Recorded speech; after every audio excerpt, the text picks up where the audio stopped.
آج آئیں ہم خدا کے فضل میں واز کے عنوان تو خدا کی آزمائش نہ کر سے شریک ہوتے ہیں۔ ہم متی باب 4 آیت 7 دیکھتے ہیں۔ یسوع نے اس سے کہا، یہ بھی لکھا ہے کہ تو خداوند اپنے خدا کی آزمائش نہ کر۔ یہاں شیطان نے یسوع سے کہا، اپنے تئیں نیچے گرا دے۔ کیا خدا تجھے ٹھیس لگنے سے نہیں بچائے گا؟ اس طرح سے شیطان نے یسوع کی قوت کو آزمایا تھا۔ تاہم یسوع نے سختی سے کہا، تو خداوند اپنے خدا کی آزمائش نہ کر۔ بالکل یہی منظر استثنا باب 6 میں بھی ملتا ہے۔ ہم استثنا باب 6 آیت 16 دیکھتے ہیں۔ تم خداوند اپنے خدا کو مت آزمانا جیسا تم نے اسے مسیح میں آزمایا تھا۔ ہمیں کیا نہیں کرنا چاہیے؟ خدا کو مت آزمانا۔ کتاب مقدس کہتی ہے کہ ہمیں ہرگز خدا کو آزمانا نہیں چاہیے۔ ہمیں ذہن میں رکھنا چاہیے کہ وہ خدا ہی ہیں جن پر ہمیں ایمان رکھنا چاہیے، نہ کہ ہم آزمائیں۔ تو پھر مسیح میں کیا ہوا تھا کہ خدا نے یہ تعلیم دی تھی؟ خروج باب 17 آیت 1 سے دیکھتے ہیں۔ پھر بنی اسرائیل کی ساری جماعت سین کے بیابان سے چلی اور خداوند کے حکم کے مطابق سفر کرتی ہوئی رفیدی میں آ کر ڈیرا کیا۔ وہاں ان لوگوں کے پینے کو پانی نہ ملا۔ وہاں وہ لوگ موسیٰ سے جھگڑا کر کے کہنے لگے کہ ہم کو پینے کو پانی دے۔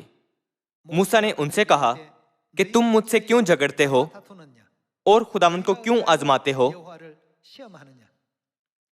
وہاں ان لوگوں کو بڑی پیاس لگی، سو وہ لوگ موسیٰ پر بڑبڑانے لگے اور کہا کہ تو ہم کو اور ہمارے بچوں اور چپائیوں کو پیاسا مارنے کے لیے ہم لوگوں کو کیوں ملک مصر سے نکال لایا؟ موسیٰ نے خداوند سے فریاد کر کے کہا کہ میں ان لوگوں سے کیا کروں؟ وہ سب تو ابھی مجھے سنسار کرنے کو تیار ہیں۔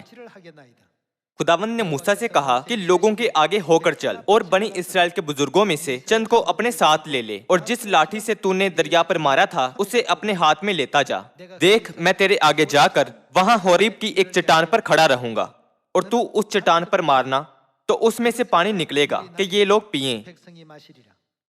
چنانچہ موسیٰ نے بنی اسرائیل کے بزرگوں کے سامنے یہی کیا، اور اس نے اس جگہ کا نام مسا اور مریبہ رکھا، کیونکہ بنی اسرائیل نے وہاں جھگڑا کیا اور یہ کہہ کر خداوند کا امتحان کیا کہ خداوند ہمارے بیچ میں ہے یا نہیں۔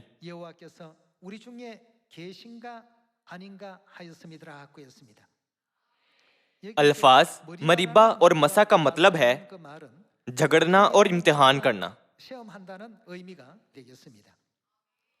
یہاں اسرائیلی کشمکش میں تھے کیونکہ بیابان میں پانی نہیں تھا۔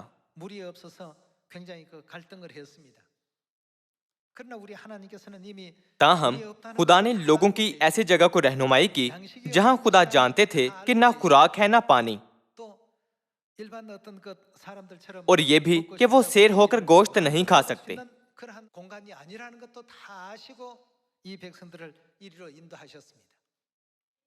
تاہم اگر خدا انہیں ایسی جگہ نہ لاتے بلکہ اس کی بجائے ایک سازگار گزر بسر کے ماحول میں لے جاتے جہاں دوسرے لوگ پیشتر ہی آباد ہوتے،